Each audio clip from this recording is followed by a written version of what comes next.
right, everybody. We've got two very special guests for y'all this week. I want everyone to welcome Jake and Sean, the Bags brothers. Welcome, guys. Hey, Thanks for having us. Yeah, thanks for being here. I think you guys get the award for the first two brothers to be on the show, right? Oh, Bags brothers, yeah. Nice. So you get that trophy. I don't know, it's been like 400 episodes, and yeah, so that's a first. That's awesome. Thanks for That's being awesome. here today. Thank you. Yeah, I'll send you our address. yeah, we'll get you a little plaque. It's not as cool as an Oscar, but yeah, it's something. Yeah, so first time on the show, we got to annoyingly do your origin story. This one might be kind of interesting to me though, because I think you guys started working together at some point with your different skills. One more like graphic design and the other line artist, right? So you guys want to talk about that a little bit before we talk about the Kickstarter? Yeah. So Jake was, for me, it was Jake was kind of pushing his art to the next level and everything like that. And this was like years back, not too far back, but back, we were starting to put stuff on social media, and it was a big push to get your stuff out there like that. And he was doing the black and white stuff, and it looks great, but he's actually colorblind. Mm-hmm. So I was like, well, in my outside of my day job at the time, I was like, well, I'll color some stuff, just put some quick flat colors on it. I do, graphic design, Photoshop. I could whip that up probably pretty quickly and everything. And so it kind of formed from there. And then just certain opportunities came in here and there from working together, and it kind of just kept evolving. And now we're just trying to really push the whole comic book thing. And we've been doing that pretty hard for the last, since 2016, 2015. Yeah. Specifically dedicated to comics. At the time, he was using a mouse to color too. I just want to put that into the record. Yeah. Wow. when we first started, oh my god. I was in between graphics tablets, or even like graphic design. I wasn't doing as much on the side anymore, so I didn't have an up-to-date tablet. So when we kind of jumped back in, I was just using the mouse, and it was horrible. But I don't wish that on anybody. That sounds like torture. No, it was definitely a hand cramper. Yeah, it was the first and only job, and then I bought a new tablet the next job. But we actually really came together was when we did his wedding programs, and so to draw all of our wedding party and everything like that. I drew him and his wife on the cover. I did a double-page spread, and I based it off of Jean and Cyclops getting married. Oh, that's very cool. Nice. Yeah. Okay. Yeah. And that's pretty much like when we started.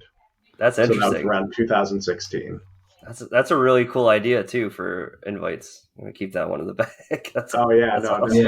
Everyone got a kick out of it. Yeah. A lot of detail on that cover to do with a mouse too. All the flowers and stuff. It's a thinking back, like how did that even come about in enough time for the wedding? Right. And I had a question that, like, I guess how the process worked, because I was going to say, between coloring and line art, you think that doing the line art, you'd have a little bit of a suggestion of how you think the colors should go. But I guess if you're colorblind, does that you take over and do the colors, and you can kind of see the shades at all? Or how does that interaction happen? Do you guys communicate about that? Like a lot of the time, if I have a certain direction with like a color or something, I'll just let him know, but I give him the generalization. I'll be like, I wanted to go in like a yellow direction for this kind of thing, or this is going to be like a cooler mood like for this area, but mostly all color is all him. Yeah. Okay. And so I'm assuming growing up, you two were both like really into comics together, like. Oh yeah. We grew up big on. I just turned 40, so that gives you my era of when we were reading comics. He's 36. 4 years younger. Yeah, 4. So but we were really big into the like Spider-Man and like the whole through like the Todd run up into like the Venom and Carnage stuff. That was huge for us. Marvel cards we used to collect all the time, all the like up until 3rd series, I believe. Cards. And then I feel like we didn't get into DC comics until like a lot later. like when we were a lot older. Mm. I mean, we had Death of Superman and everything like that. Our grandfather used to go to the comic book shop and get us a bunch of random, popular at the time kind of things, which was super helpful and awesome. But yeah, like a little bit later in like towards college, I think we started picking up more DC and everything like that. Yeah, we were big into Marvel, the TV shows, the cartoons, all that stuff. Yeah. But yeah, all the comics too. I was just talking about the other day, my the first Carnage appearance.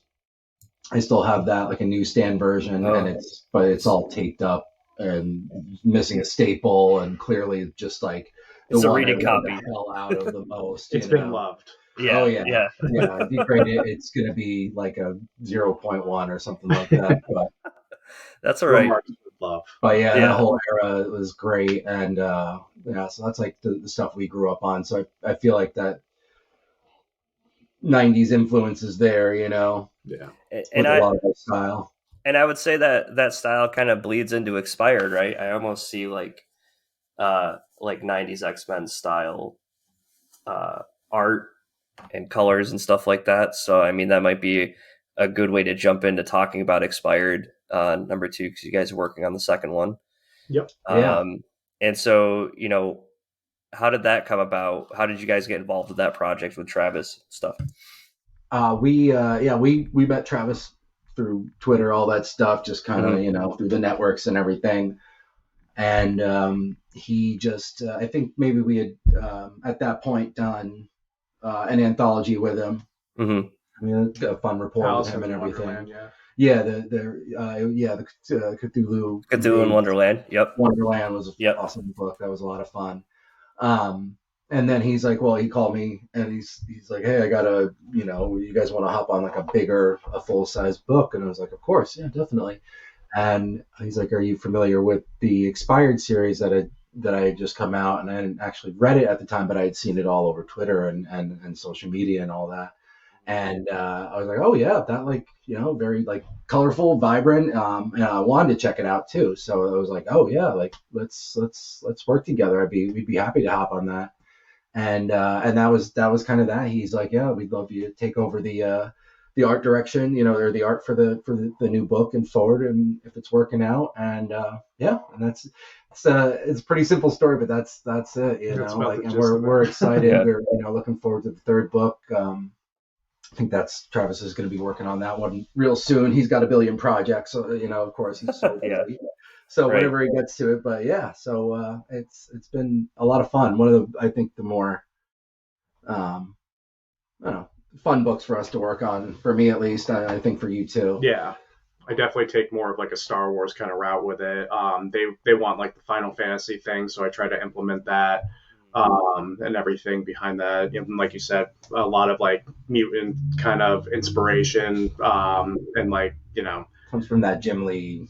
We're all who isn't Jim Lee fan, but yeah, that's a lot big of guns, big swords kind of thing. I see a lot. yeah, like pseudo anime, but not quite there yet. Yeah. Right. Really pulls. And when everyone's like, oh, what's the story about? I say one thing and it's like this. But actually it's more like this. Yeah.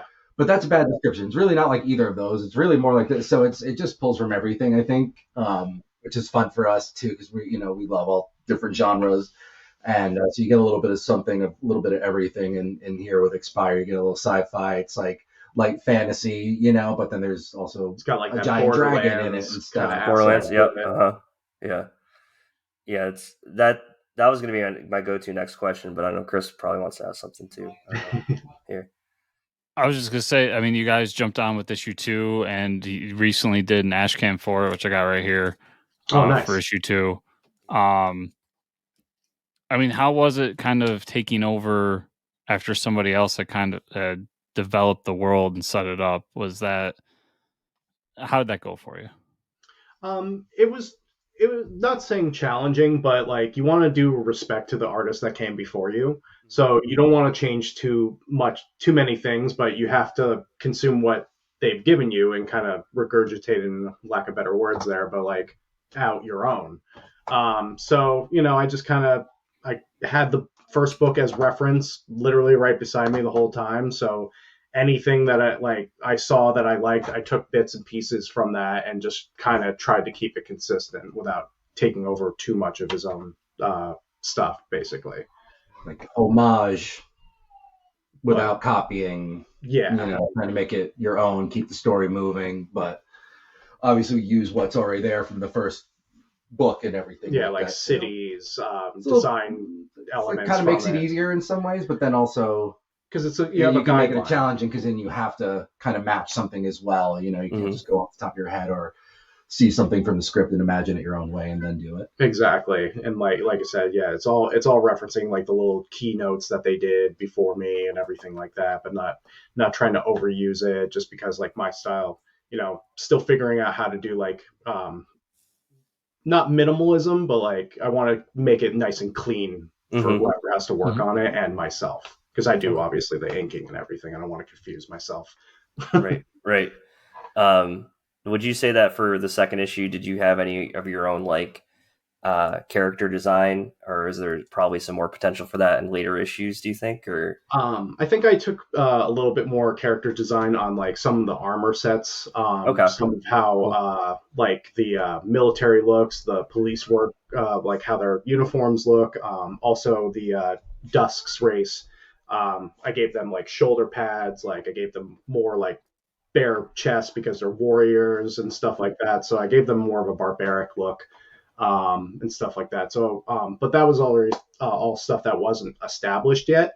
So, like, and again, I tried to go like trying to keep that Final Fantasy look that the actual person that created it wants, but also influencing like, because we grew up with Star Wars and everything like that. So I have like a little few like, maybe like an alley looks kind of like patched together with random pieces of like metal and stuff like that, and like not as clean as maybe what it would look like in the major city, exposed pipes and kind of things like that. So I took license on like some of those design elements. We also have there's bounty hunters.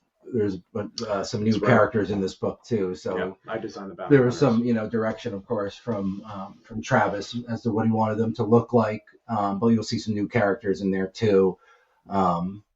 That's pretty exciting, and even some other characters, like new allies, things like that. You'll see as you get through the story. We don't want to give away too much, but some other like stuff I think the dragon outside too, of it. You mostly. Still got to keep the aesthetic to what was there, like I said, from the artists that came before us too. But there's some fun new characters, and like I said, there's like a crew of bounty hunters that you'll see in the story that are gonna and the leader of Dusk muck it up for everybody. Okay, cool. Too.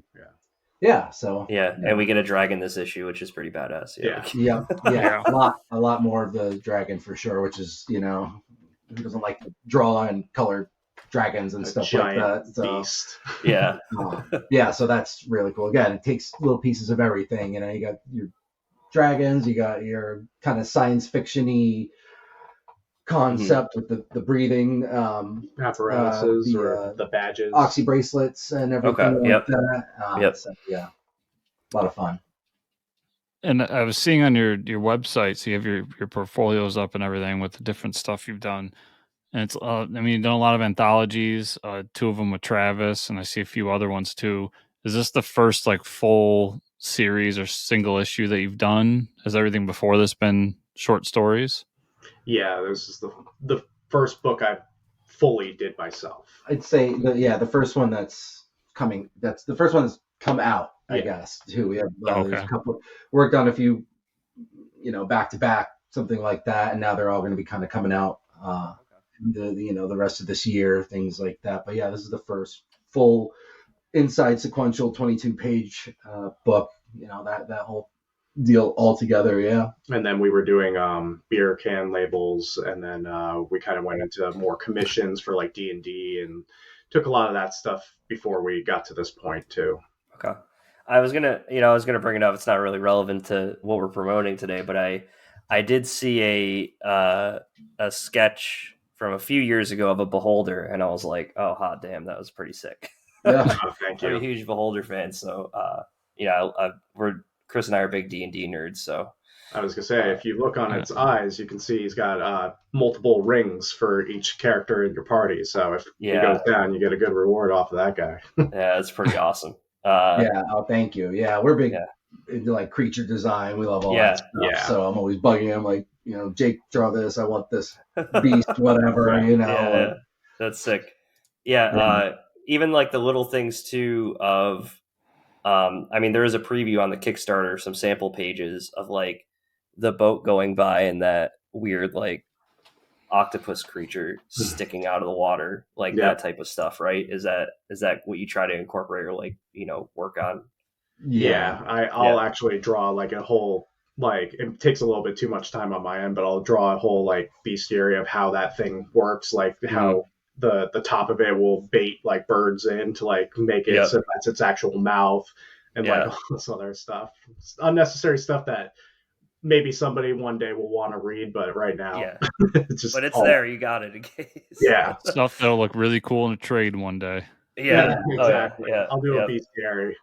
And as far as the colors go, I know Chris is a fan of this stuff too. I mean, there are some like each page can almost like identify with a specific color. Like with the dragon is more of like a warm. You have a lot of yellows and like gold and stuff like that. But then we get to some of the other sample pages that are like retro wave colors, those purples and those oranges. I mean, it's what's kind of in right now, but I love that shit. I mean, that's and I know.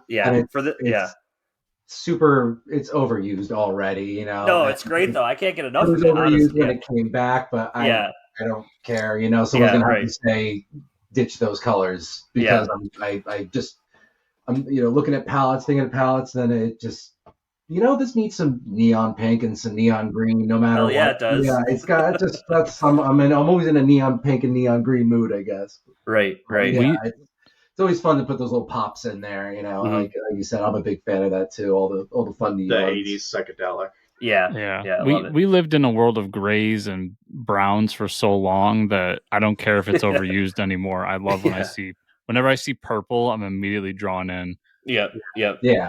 Absolutely. I don't see it too much, but being colorblind, it's the same. I'm in grays and browns all day. Yeah, well, I apologize. Yeah. No. He's actually got those cool new glasses that they're like the aviators, so he's got to like be the guy wearing the aviators inside if he wants to see color. Scott Summers. Yeah. Oh wow. Yeah, that's actually kind of cool. Yeah. I didn't know they had something like that. Yeah, they got it for me for like my birthday one year or Christmas or something. But first time I really noticed that it started working was when I was at stoplights. I didn't realize it turned green. And I was like, oh, look at that. That's what it looks like. Oh, yeah. Because normally it looks white to me. So right. Oh, that's crazy. Wow. Yeah, it's stuff you don't even think about that you take for granted almost. Wow. It's pretty crazy. It's wild too, because for me, like doing colors and stuff, you have to really understand the change in values. Like right. Could look like a yellow and an orange look. One's really bright, one's really dark. They look so bold and different in color to us, but to him, those values are the exact same. So that's just one gray on a gray, and I'm like, how do you like this explosion? He's like, I'm like, it's cool. It's cool, dude. But so it keeps me really, I'm always changing the pages to black and white to make sure those things are popping because. If he can't tell the difference, it's going to look like mud to even people who, like we can see all the color. It's going to look, it's not going to pop to us either if it doesn't pop to him. So it's kind of a good, it's a good, not that we necessarily soundboard, but it's something makes me always conscious of it because, like, how is he going to see it? Yeah, because I'll be like, I can't see. I was like, did you add something here? And he'll be like, yeah, it's like a brown or something. I'll be like, oh, okay. Like I get lost, like, because I can't see it or something like that. Adjust it, and so. It's funny this is coming up because I just had a conversation like I don't know last week with my friend who's colorblind, and he did some colors. He was showing me some stuff of like, okay, these are this is a red or whatever on a specific chart, and then you take those values and convert them to its own gray. Like every color has its own gray that you can convert to. And I was like shocked to see like, oh yeah, I prefer a lot of these grays over other grays, on like a value or a scale. I was like, that's pretty interesting that you can convert those back and forth and it has a different feel to it, I guess. Right. Wild how it's like two different things, two different worlds, honestly. It's like putting on his glasses, you see one thing, it's like they live, you see one thing with the glasses on, the thing with the glasses off. Not as freaky, but thankfully. Yeah. Let's not get it that bad. But exactly. But it's like I see like a dull pastel version of what you guys see. Mm-hmm. That's how I can describe it, because it's not like as depth. Like there's not a lot of shades. It gets a little something still. Yeah, but cool. That adds creates kind of a cool secret weapon for you as a colorist to have this like different dynamic that I would say nobody else has. Like, it's kind of cool. Yeah, I can imagine too. And especially for artists out there who they're the one person show. They pencil, ink, they color themselves. If they're colorblind too, they can. As long as you know the colors you're picking, you got your own setup and everything, you're still going to see those values. So you almost have a better edge because you immediately know where the contrast is and where it isn't. I'm sure there's plenty of artists out there who are colorblind who color and do that. So that's like, it's like Daredevil's thing. It's not like you get the advantage. You have your senses get heightened on another part of it. Right, exactly. I think the original creator something the rest of us don't see. Yeah, I think the original creator of Hal Jordan was colorblind, and they asked him to color in his own thing. That's why he was like green on top of green. Yeah, right. All green. Wow, I never knew that. That's pretty funny. Huh. That's interesting. We have the Kickstarter going right now, expired 1 and 2. You guys have about 11 days to go, 88 backers in. I would say just about under halfway, right, for the goals. Yep. And I would say you guys are probably in the middle of probably the lowest part of the campaign right now is usually where it starts to slow down the most, because I think once it starts up, you usually see an influx of people. But right. I think you have some great rewards here. Obviously, the all digital version is kind of where I'm at now because I just don't have room. There's obviously the sampler of all Travis's stuff, and then you have those awesome metal covers too, which are sick. I know. Like, I love seeing those. These metal covers that are popping up. Like, I see them everywhere now. Yeah. I want all of them. Yep. And they're not. No. Is it your cover that's gonna be the metal cover? No, it's cover C, the one by Ryan Brown, which is awesome because that's one of the connecting covers. From Expired 1.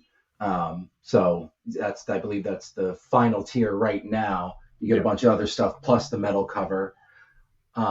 We were just talking with Travis this weekend, so I think what we're going to do, and I'll say this now, that way he has to do it now.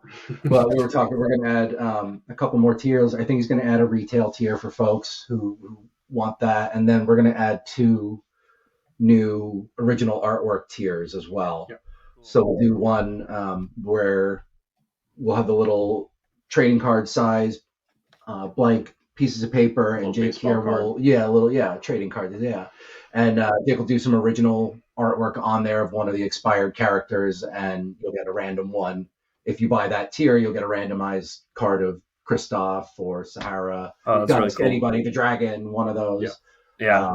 I think we'll limit that to 25, something like that for now.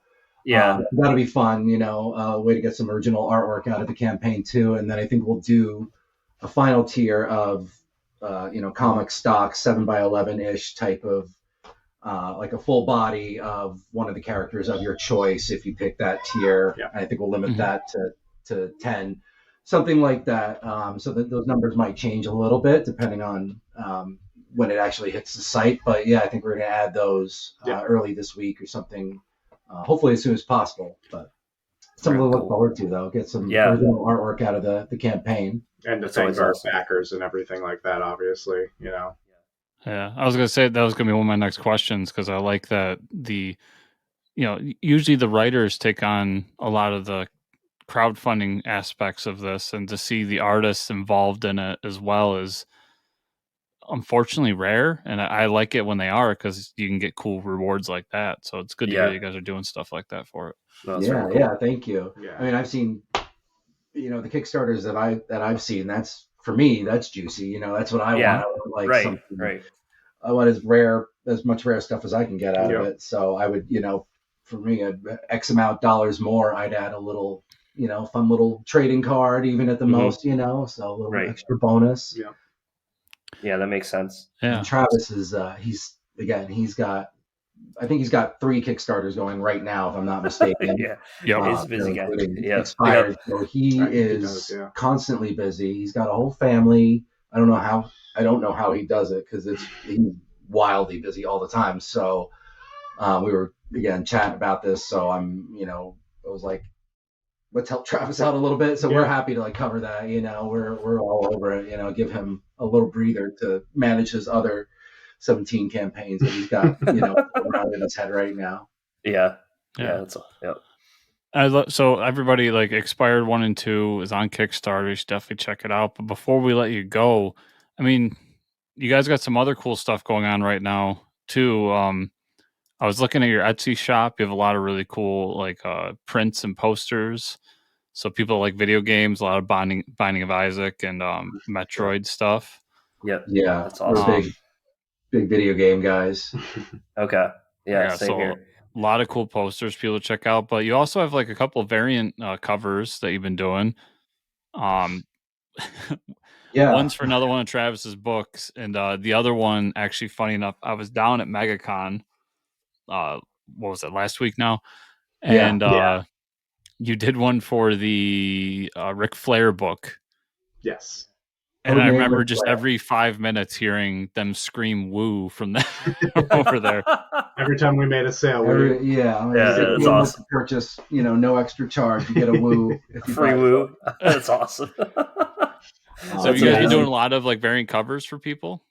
We've been doing those recently, and we love doing covers. They're fun for us. Yeah. So we'll be